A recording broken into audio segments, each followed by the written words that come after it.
My name is Robin Albrecht. I'm from North Carolina. I'm an hour from the beach, and this is Etsy Shop Audit.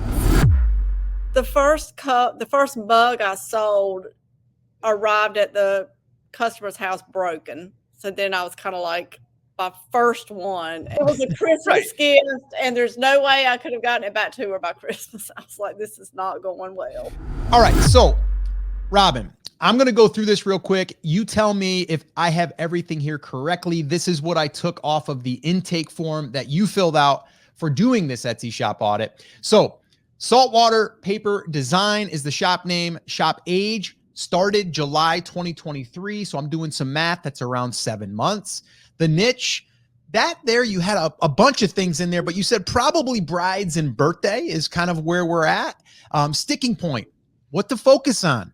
You know, I've got limited amount of time. What do I focus on? That's the sticking point. Total revenue, that I wasn't sure as far as what you meant. It said 80, and I didn't know if that was 80 sales or $80. So I put a bunch of question marks. And then the income goal is to replace your salary. You're retiring in 2 to 3 years. Do I have everything right there? And maybe we can clarify the total revenue. Yeah, the total revenue is correct. And the niche was brides and birthday, but then I got into print on demand. So I'm kind of in between. That's where my struggle is. One of my biggest personal struggles. Okay. And I would say if there was one thing that you could take away from this Etsy shop audit, what would that be? How to niche it down and start getting my sales. Okay. Yeah. And I think that's a big one for a lot of people. So let's kind of walk through this. So when you first started, let me just ask you this. And then Chris, I'm going to want you to get the store ready and we'll go ahead and bring that into the stream. But when you first started, okay, back in July, what was the focus? Like what did you do as far as getting started, and where did you find a product that you were going to sell? What did you sell, I guess, or what was the thing that you wanted to sell? Digital invitations, digital products, instant downloads, digital products. Okay. So digital products, but you did not have any type of like who you were going after at that time. It was just like digital products, whatever's selling, I'm going to create that. Most of it, I did several birthdays and weddings. So okay. I kind of lean into the invitation. Okay. All right. So before we get into, like, I've already got some ideas and I've already got some more questions that I want to ask about that, because a lot of times we're focusing a lot of time on this area because it's the most important area. Now you did say, well, yeah, I was starting, with that in mind. Then you're moving over to print on demand and brides and birthday and things like that, which is great. The one thing that you said though, that I just want to be clear on is you're like, well, I was, focusing on brides and birthday as the niche, but now I'm doing more print on demand. Print on demand isn't a niche, right? Print on demand is products that we're creating, that we can create for the niche. So I just want to be clear on that. A lot of times people are like, yeah, I'm in the t-shirt niche.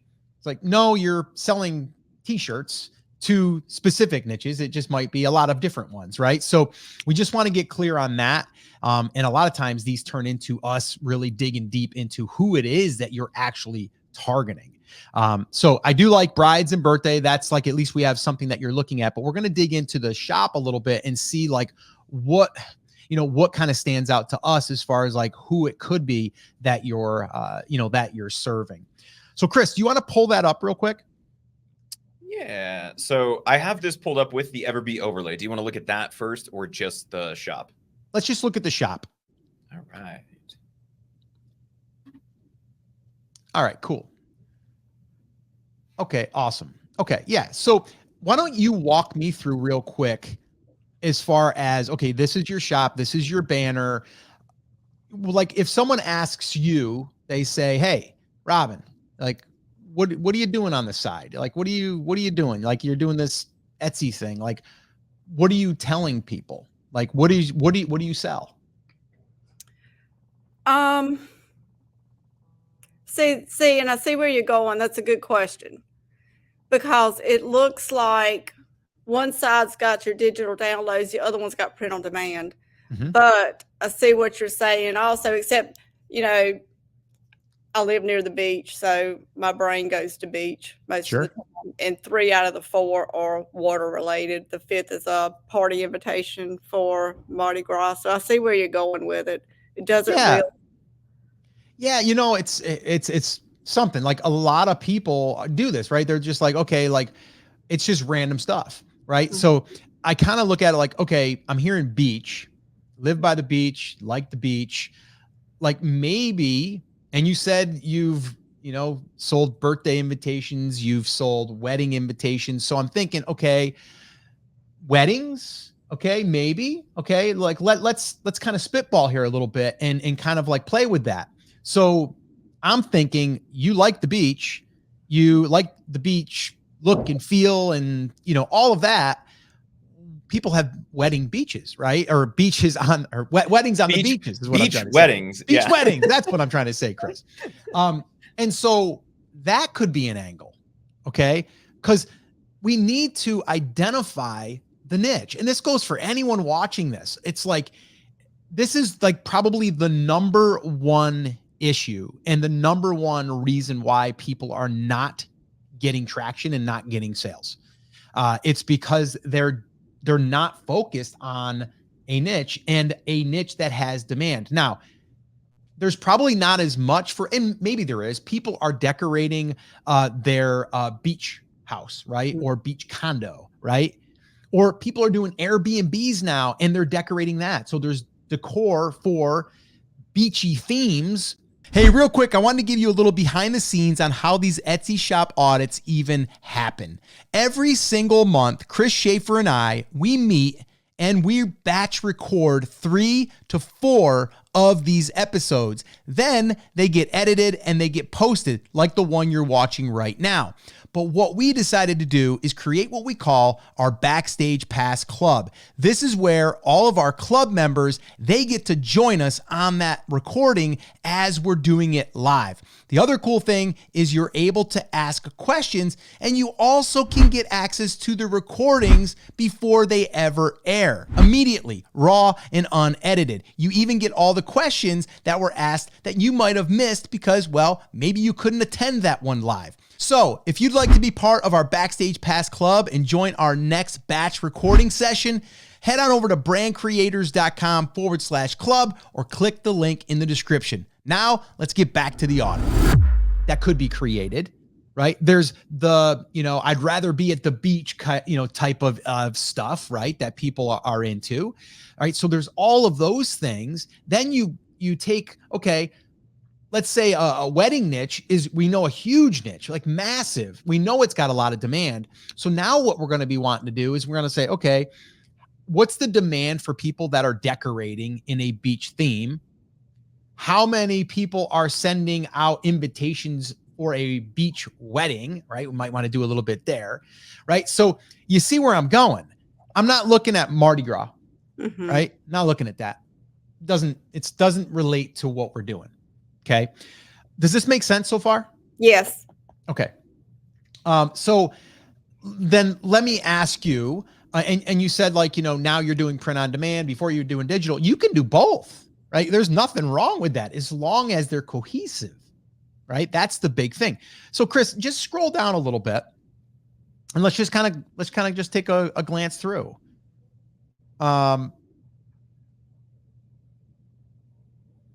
Okay. Yeah. So, I mean, once again, like it's a little bit all over the place. Yeah. Right. Now, nothing wrong with that. As long as we now look at it and go, okay, maybe, and a lot of people have done this where they're just going to, put a whole bunch of products up and see what sticks. Do you see anything here sticking? The beach. Okay. Now see the thing there, custom for Debbie? Is that when you created a personalized one and you created it and then they went and bought it? Okay. So that there, we might want to get out of there. We might want to take that and create a listing and make it so you can personalize it for someone else other than Debbie. Okay. Because obviously it looks like you sold one, right? So Now make that universal. So now people, because no one's going to look, no one's going to see this and go, oh, I'm going to look for custom for Debbie. You know what I mean? So we got to make sure that that's not in there. It also looks like it doesn't belong there. Okay. I think that I see this a lot, Scott, and I think this comes, and you and I talk about this inside 123 POD. We've talked about this on live streams in the past. We don't like to publish products directly from Printify for exactly that reason. Because a lot of times what you'll find is, say you even just had the generic one up there, the personalizable one up there. When you go then into Printify, you duplicate it. You're just used to that other workflow of publishing it over to the store and having that be something that's available in the store. We always end up publishing from the back end of Etsy, and that is then the final source of truth. So the way that we handle custom stuff like this is we would create a custom beach wedding invitation listing. And then in Printify, it might say custom for Debbie because we duplicated it. And, we need to know that it's for Debbie when we're creating that one in Printify. But the one that actually shows up on the front end would always just be the generic one. Okay. And just adding in that extra step of publishing from Etsy that listing rather than, creating the final source of truth in Printify and having that be the thing that could ever show up on the front end. Just that extra little check step can help us avoid that in the future. So let me ask you, what is that? Chris, can you click into that custom for Debbie? I'm just curious to see it. Like what is that? And like, what is that for? So is it an invitation? It's a wedding invitation. It's a wedding invitation. Okay. Wedding invitation. Okay. We've now acknowledged that. So we probably want to do more wedding invitations. Now, the cool thing about this is like, if beach is your theme, right? Now you just have to keep that in mind. Like, what are the things that people are searching for? I know when we have an Airbnb, a lake house. And when we were doing that all over, my wife was looking for all kinds of lake, lakefront type, decor and all of that stuff, right? Like we spent a lot of money on that stuff. And she was spending months on lake stuff, like the lake life, yours is more like salt, right? Salt water and all that stuff, or salt life. So there's probably a lot that can be done here. Let me ask you this. How long have you been, or what have you been looking for recently, I guess, as far as like what products you're going to launch? Like what direction have you had? For print, I've actually looked at some of the clocks on Printify. I've looked at the clocks and the bags. And those are the two main ones I've looked at recently. Okay, clocks and bags, but what were you going to create them? What was going to be the design, or what was going to be the person you were creating it for? Well, I actually thought about using the print that's on like the custom for Debbie, using a print like that as the background. On the clock. And the bags, I was looking at other beach theme type or nurse bags. I'm a nurse by education and I'm a high school teacher right now. So that's why you like the nurse thing. And and there's like, again, there's nothing wrong with that. It's a matter of thinking about it this way. If you could dedicate all of your time, which you don't have a lot of times, you're working and everything like all of us, right? There's a lot of things we're doing. If you could focus all of your time on creating products that a customer could buy once or twice or gift or decorate a room, like it's just so much easier than kind of bouncing, right? Because if someone comes in here and buys the beach thing, it's one thing. Are they going to be interested in the nurse thing? Probably not, right? So that's what we always try to lean on as far as, and it just makes life a lot easier. And it also makes it more profitable because you're bringing in the right person, right? It's like bringing in that person that's shopping to decorate their beach house. And you have a whole bunch of different things that they can buy for their beach house. It's like home run, man. Right. So it's like, that's how we're always thinking.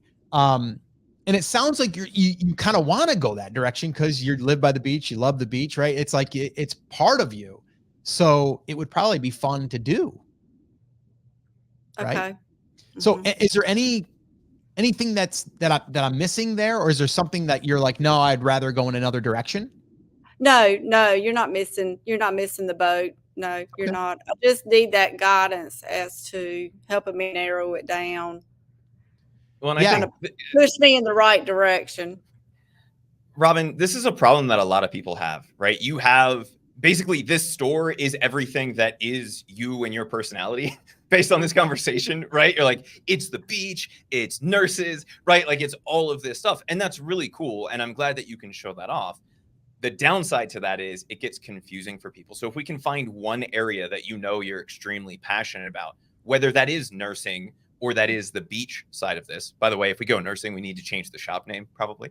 Yeah, But if we I stick would with go the beach, Yeah. Go beach. Okay. if we go with the beach side of this, I still like the idea. And Scott, you've been kind of pointing in this direction of looking at something like the beach wedding niche. And Scott, you know this. I happened to be at a beach wedding a few months ago in Hilton Head, and I'm thinking through a lot of the things that she tried to plan for.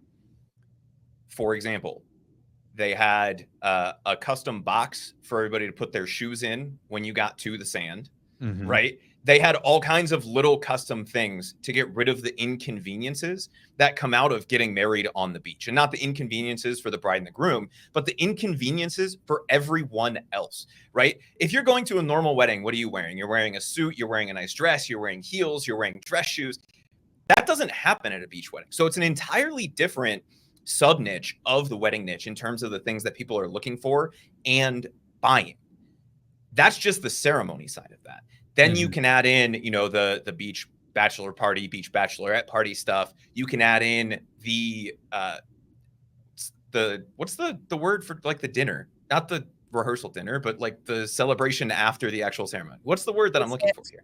The reception. The reception, right? So custom, you know, custom wine glasses, some of those kinds of things. I know everybody's yelling at me in the comments, reception right now. But some of those kinds of things, and just add beach elements to them. Yep. You then open that entire thing up from the proposal and the bachelorette party through the end of the reception. And there's a lot of little things that people buy for weddings, especially for beach weddings, to take care of those inconveniences. So I think there's definitely something there. And Scott, that wedding was the last week of September. Yeah. I want to say. Yeah, it was because you stayed here after you got done with that wedding. So yeah. And there were 7 weddings that weekend. They were not the only wedding. As soon as they got off the beach, there was another wedding right behind them, right? So this is a thing. It's a big niche. We would want to do some additional market validation by using something like Everbee and just looking at what sells for regular weddings, thinking through the beach wedding process, what would be convenient, what's an inconvenience, is there something we can do to make this really cool? Because those are the kinds of things that will help you stand out. Those are the kinds of things that will let you engage in a niche that is more competitive, like the general wedding niche, without you having to scrape and struggle for every sale, because you are a store that is about beach weddings. And if they find you for that weird custom box to put shoes in, then they're going to buy all of the other beach wedding related things that you have, because they need to buy them somewhere. They've already found you, and they're going to trust you and have that good experience already built with you. Yeah. And I guess my other question would be like, how much time are you putting into product research and validation? Honestly, probably not as much as I should. Okay. You said it, not me. Yeah. So I'm guilty. yeah, I mean, hey, I mean, we all fall to that. It's like, where do you spend your time, right? And to me, like right now, and usually with these Etsy audits, we like to like send you on your way with like a, you know, like a 60-day roadmap, like of something, 90 days that you could focus on. And one of those things I would definitely say is you have to first off identify who it is that you're going to target. I think we've already kind of narrowed that down. I would say, with what Chris was saying, yes, weddings I think is big, but I wouldn't want you to be only targeting wedding stuff.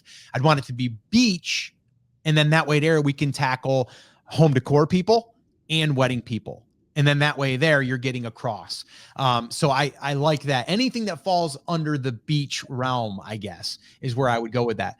But I would want to do the product research to find those products. And I always tell people 3 to 5 products is all that you need for the demand piece. Okay. Now I'm not saying that you won't want to have more. I'm saying in the next 30 days, you should be able to find 3 to 5 products that have good demand.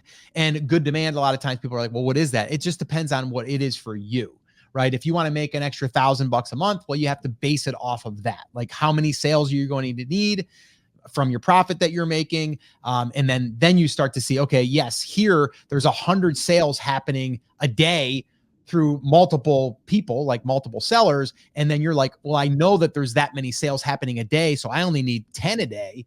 Of course we can do that. So I would want to start there and spend time there before ever creating, and then go into the creation mode and then launching, which we can talk through that here with you as well. But that is going to be your best time spent, because all the other noise is going to go away. You're only focusing on those 3 to 5 products right now. Now, that doesn't mean that you're not launching other products. It just means those are the ones that are getting people in the door. Right. Okay. You know, any questions on that so far? No. I am thinking though, because it's got paper in the top in my shop name, I'm wondering if I should take that paper piece out and just do saltwater designs. And I was gonna talk about the title, because I don't think it's bad. I think it works, but putting the paper in there doesn't really lend itself to all of the other things. So that might be a wise decision. Yeah.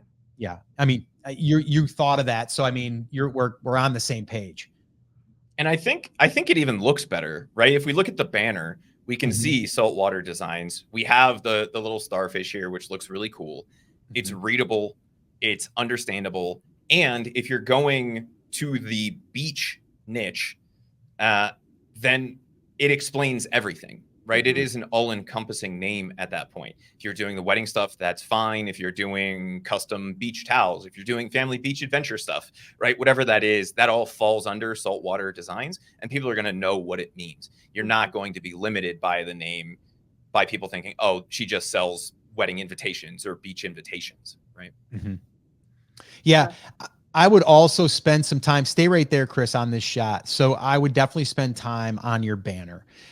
You want that to represent the look and the feel of, something that's classy, something that's, like here, it just, again, it looks like there's a little bit of everything, right? You got the Mardi Gras thing, I think, going on over there. Is that a birthday? Yeah, Mardi Gras birthday, purple, green. Then we've got, the blue, which looks nice. And then we've got a bag on a white background. And then the outerly thing, so it's like, it's a little bit kind of like all over the place. I would like that to be clean and give you that nice, classy feel and that beachy feel.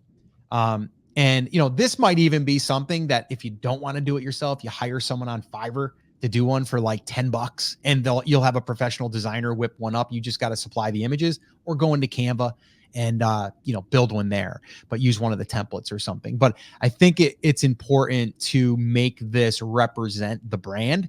The other thing is like your logo there with the girl in the shirt, right? Like that should be your logo. That should be your saltwater designs, like come up with something, clean, fresh and then your picture, perfect, right? Like that would be the only thing I would say on this part. I mean, this is your store. Like this is your shop. Think about you're walking, beach, right? You're walking on the boardwalk or whatever. And you're like, oh, there's a nice shop that they're all about beach stuff, right? Like beach decor, wedding stuff, right? For the beach. You want this to represent that brick and mortar feel. You know what I mean? So that's, I think this is really time well spent when you're focusing on the design parts of this. But I am in agreement with you. I think that dropping the design would probably be a good thing. And I believe in your title too, where it says it's all together, I'm pretty sure that you can, I'm pretty sure we did, I don't remember, but I'm pretty sure you can capitalize. So the S could be capitalized as salt, and then paper. You would take that out and just put design. It would just, so you can capitalize the D, just so it separates it, so it's easier to read. Like this here is like, what is it? Oh, saltwater paper design. Like I have to kind of see my breaks. Okay.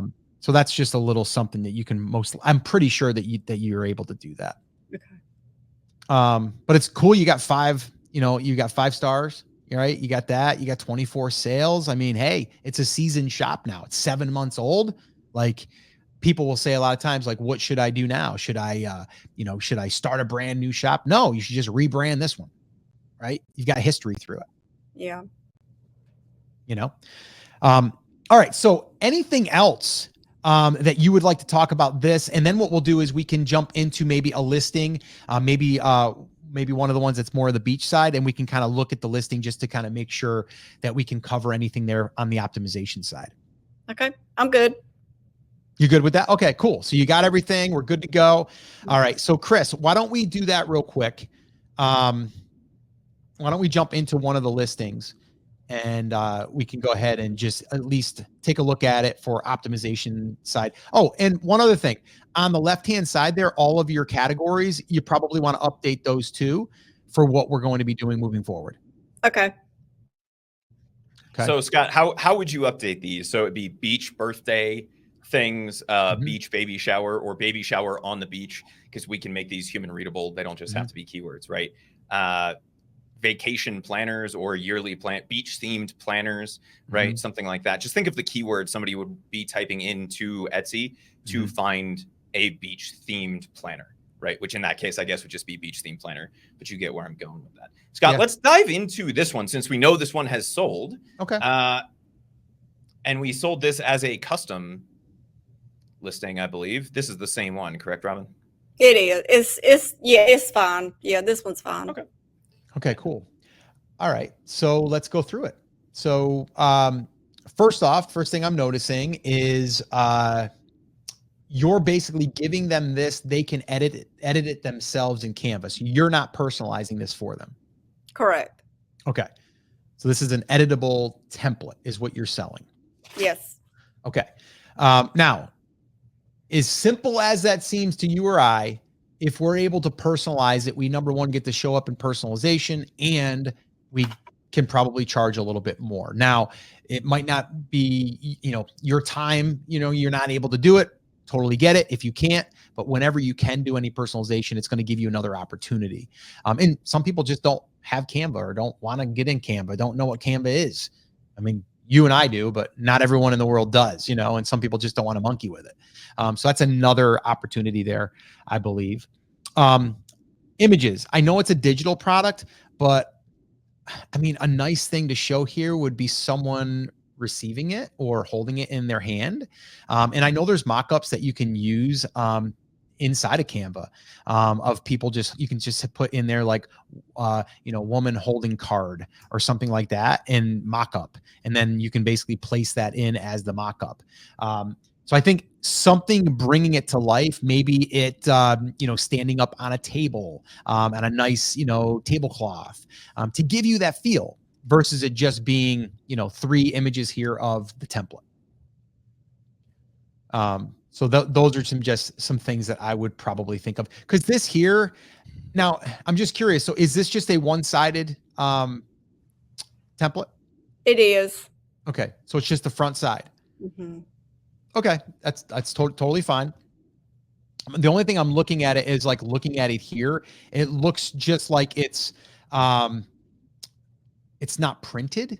So if there was a way to add like a texture to this, like maybe like a little bit of a woven fabric or something like a canvas paper, something like that. And the reason why I'm saying that is because it just would make it look more real. You know what I mean? Like versus it just being an image that's super clean, that's printed like you would see in a picture, right? Right.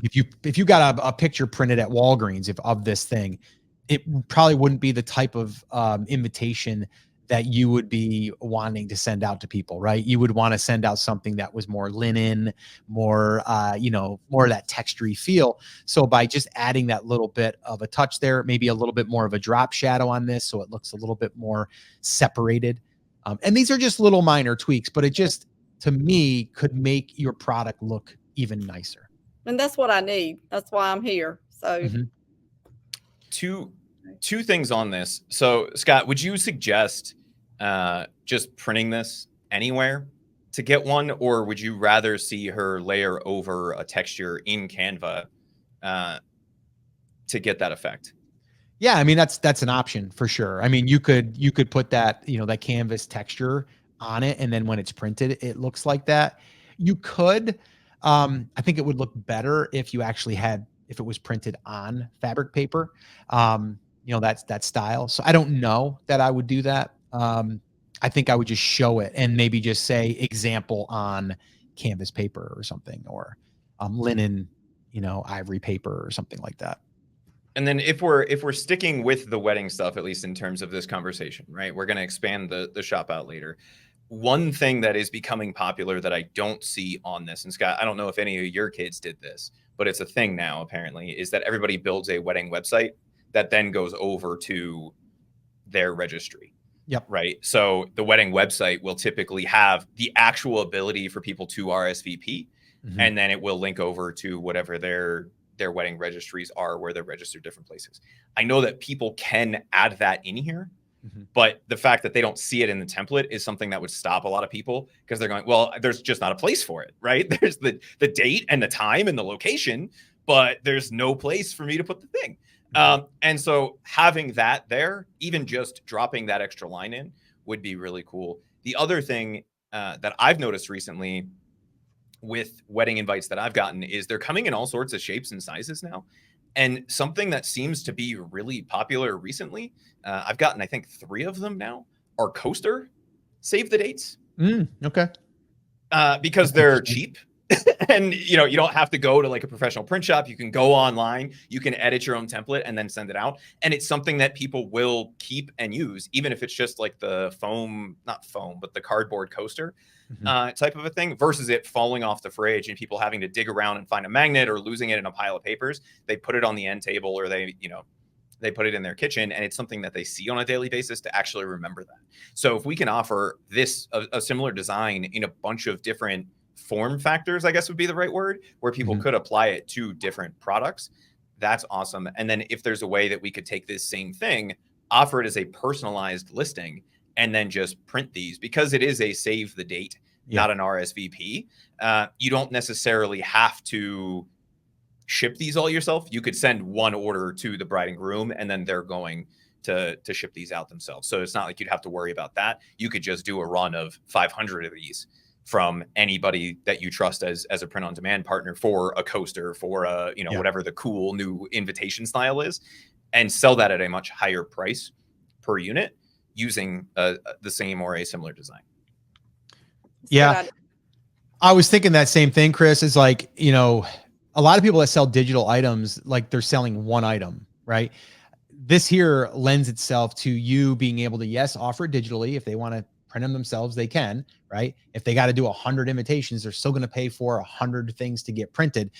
But if you were to take that off their plate and be able to offer the printing for them through a print on demand provider, you're going to pick up sales that way, right? You got to remember, a lot of times people don't want to do the work, right? You're creating the template for them, which is great, but then they still have to get them printed. And yes, some people will go to Snapfish or any of the big ones online, but some people don't even want the hassle of that. They just want to go here, see what they like, and order those invitations.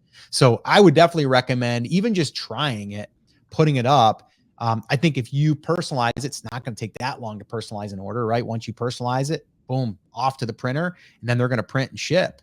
And you could go from selling one of these for $5.25 to selling, if you charged $1 a card and you sold 100 cards, now you're at $100 minus your costs and all that stuff. You're probably going to make at least $30, $40 on that, right? So it's just, I think there's more opportunity there for printing than to just sell off the one-off digital. Not saying I wouldn't still do the digital. I would do both. Okay.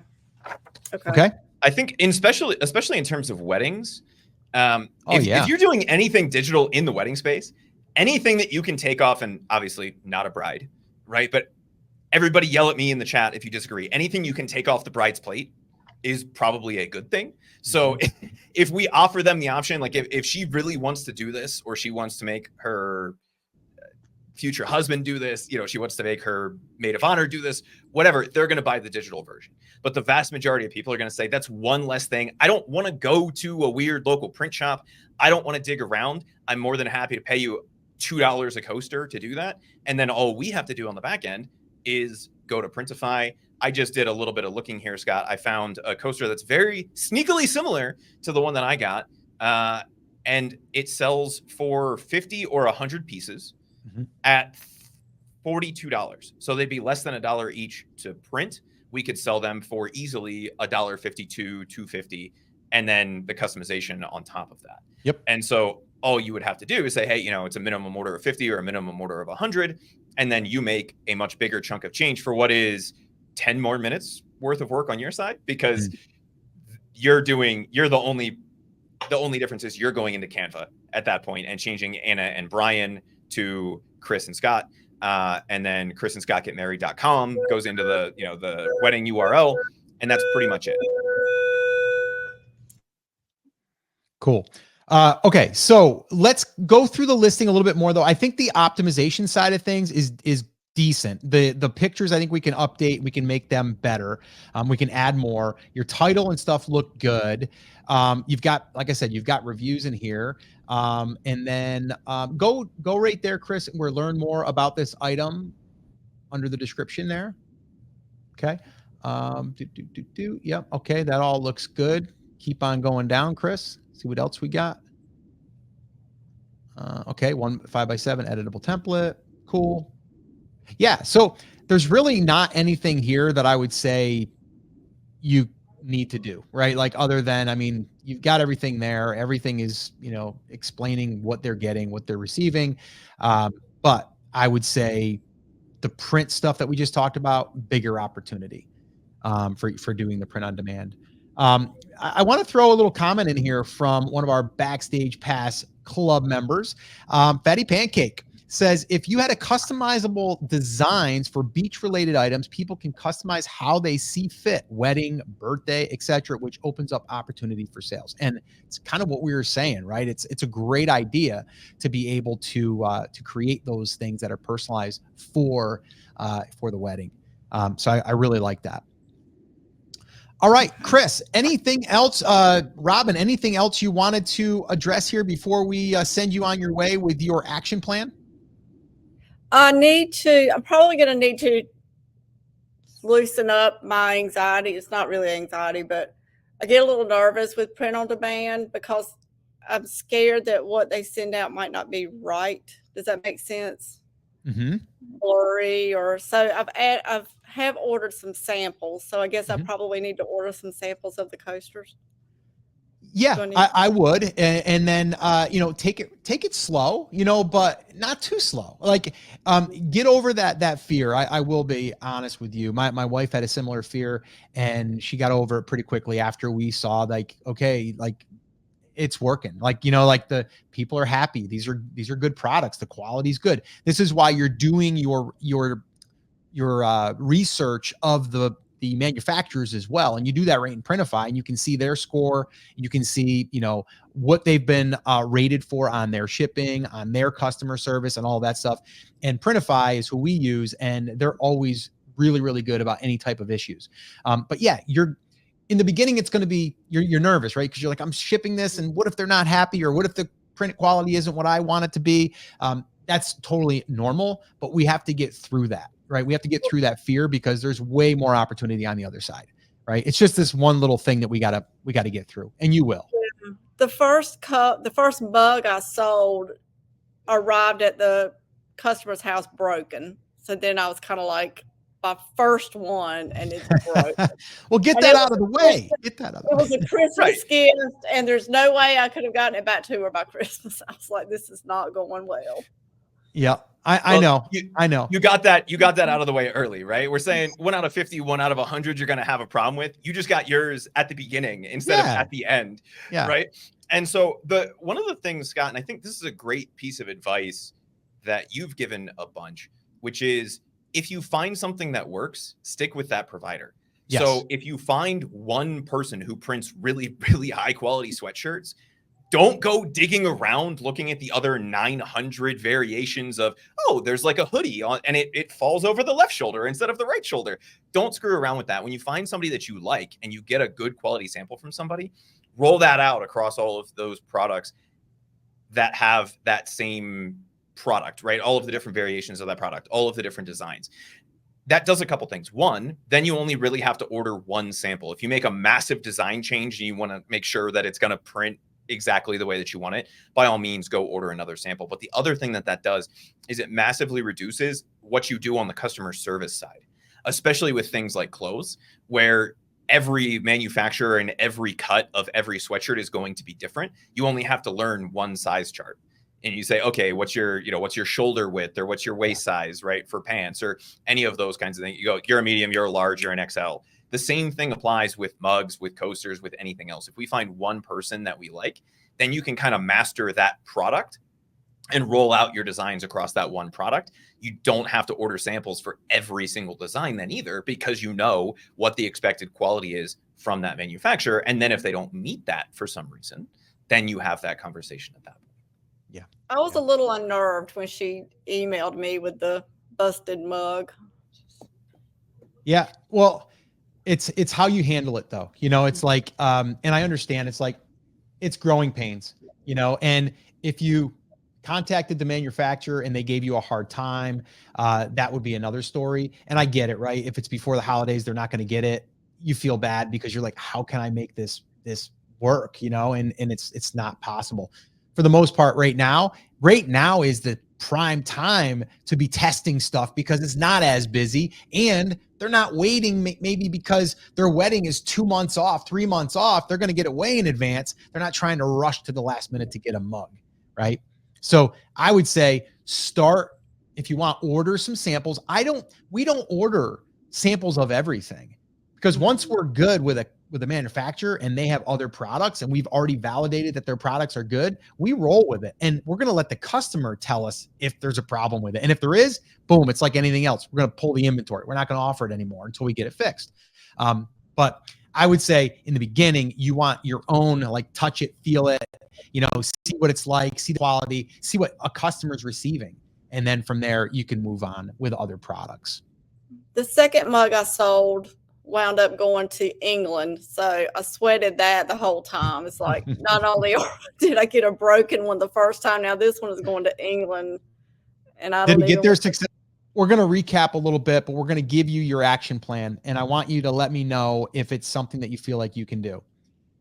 I'm all about taking small micro steps, but doing them consistently. And the very first part, I would spend the next 7 to 14 days doing product research about what we just talked about, and really sitting down, writing down on paper, and figuring out what does my shop offer, and then create these categories, but then start doing product research and filling those categories with the ones that you feel have the most potential of demand. I don't mean the prettiest products, right? I'm talking about the most demand. And the reason why I'm saying that is because we want to launch products as soon as possible that we know are getting searched for, because then we can start to see the data and we can start to decide, okay, are our listings okay? Are they not converting? We're getting traffic, but we're not converting to sales. It's really hard to fix conversions if you aren't getting any traffic, right? So we have to fix that part first. So my homework for you would be doing product research, finding 3 to 5 products that have good, solid demand. Then from there, move into the creation of those products. And then I would launch those products. And the way that I would launch them is basically we would go through like a 3 price phase strategy. It's kind of how we do it, where the very first 7 days, we're going to discount it just above break even. And we're going to then turn on Etsy ads, maybe $2 a day. If these products have good demand, we don't have to worry about getting views. We're going to get views pretty quickly by turning on the ads and then starting to allow them to get in front of those people and then potentially sell them. Then from there, we would move it to the next 7 days, which would be where we would raise the price. And usually we're going to raise it. I would say if you're running it off 50% off sale, you're going to do a 30% off sale. And then from there, I'd wait another 7 days after that, and I would do my last little push, and that would be where I would then just raise it a little bit more. Maybe we'll make it 20% off now. And then this way here, you're giving it 3 weeks to launch these products, and you're really being aggressive with pricing, with sales, and with turning on your Etsy ads. So that would be my strategy for like the next 90 days. Does that sound like something you can do? I can do that. Okay, cool. So what we're going to try to do in the future as well, we're going to try to do like, where are they now? And then we'll come back and we'll see how you're doing, right? And maybe we'll have you back on. Sounds good. All right. So thank you so much for taking time though, Robin, to do this. We appreciate you. We see that you're at school still, right? You're in the office. My son's a physical education teacher now, so he's got the same kind of walls in his office too. So yeah, it reminds me of that. They all look exactly the same. It's terrifying, isn't it? Doesn't matter. They don't offer much. That's awesome. All right. Well, hey, thank you so much. Keep us posted and good luck. And well, we'll see you soon. Okay, thank y'all. Have a good one. You too. So that's a wrap for this Etsy shop audit. But if you want to watch more, well, you can find some more right here. And if you do, well, I'll see you there.